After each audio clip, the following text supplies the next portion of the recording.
By the way, this is my 100th video on YouTube. Well, I think that's quite an accomplishment, right? Yeah, cool. So, welcome to my homepage. As you can see, Forget About It NL. I'd like to tell you something before we start off.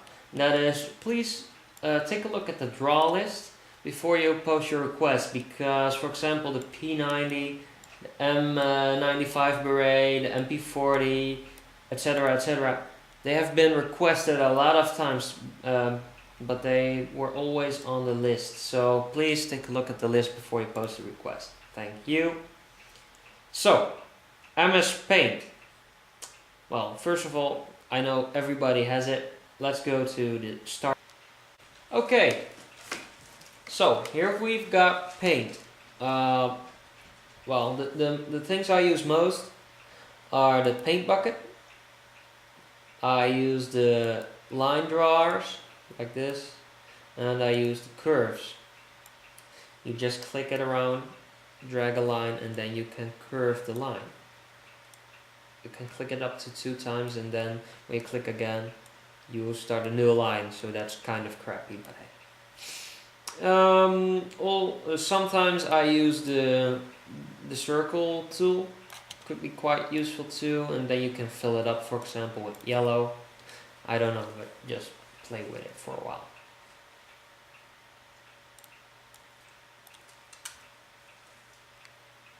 Okay, this is the result we will be going for.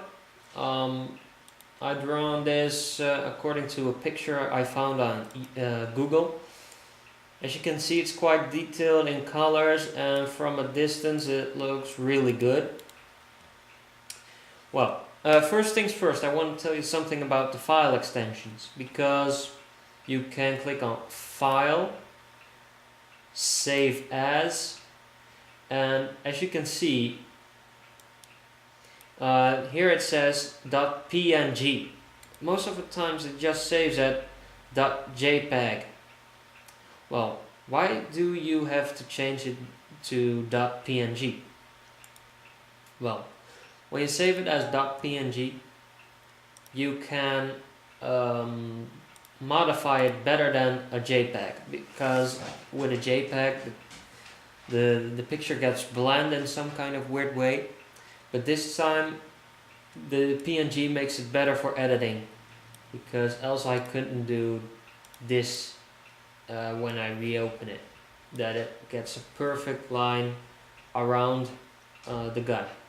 That would not be possible. Of course, because YouTube is widescreen, I always make sure that the field I draw in, the white field, is kind of widescreenish, so I can put it better into YouTube. And after that, with the video editing software, I just zoom in on the gun, so the edges of MS Paint will fall away. Okay, let's take a look at the painting process and what you can do. Okay, first of all, you have to start with drawing an outline, a rough outline. That's very important because it will give you a view of the total product you'll get. For example, here you can see the drawing is being done just with the straight lines. You can see the line thing is selected, and I'm only drawing straight lines just for a rough sketch. I sped it up a little bit because it went a little slow, of course.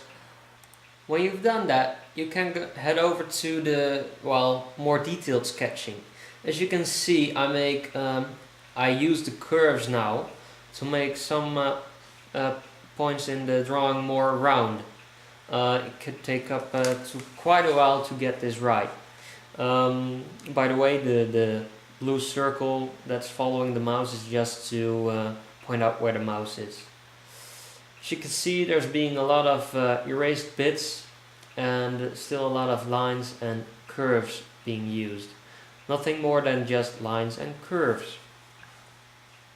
And the occasional circle, of course. After having completed the drawing, I always continue with making a color palette. This will make it easier for you to see if your colors are correct. I did this by selecting the color brown and then go to colors, advanced, and then you'll get this. You can move the slide up and down and adjust the colors. As you can see, colors, edit colors, and then you just go to just play with the tones. Make it darker slightly, and then sometimes a little bit lighter, so you get a nice color palette. After having made your color palette,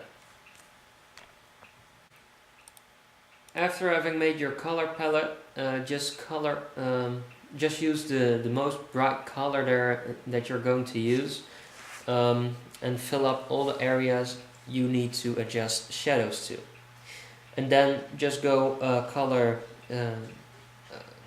one tad darker and go to the darkest points. Of course, you have to compare this with the picture you found on Google or whatever you find it on. Just also use your insight. Where do you think that what parts do you think that have shadow on it, or which parts would be darker? Well, parts in the middle should be not as dark as the parts at the bottom, right? Because it's got shadows on it. So, this really takes a lot of time, and just use a lot of colors, a lot of little differences all the time. That will make it really good. When I've painted all the wood, I can head on to the metal parts. You can do the metal parts first, of course, if you like to, but this is the way I did it. So just make the coloring palette again and start coloring. The difference with metal though is that metal is a bit more shiny than wood. That's the hard thing of wood. It's got a lot of curves in it and stuff like that.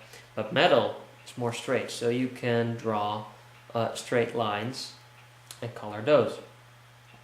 As you can see, always a little bit of coloring this difference to make it look very good.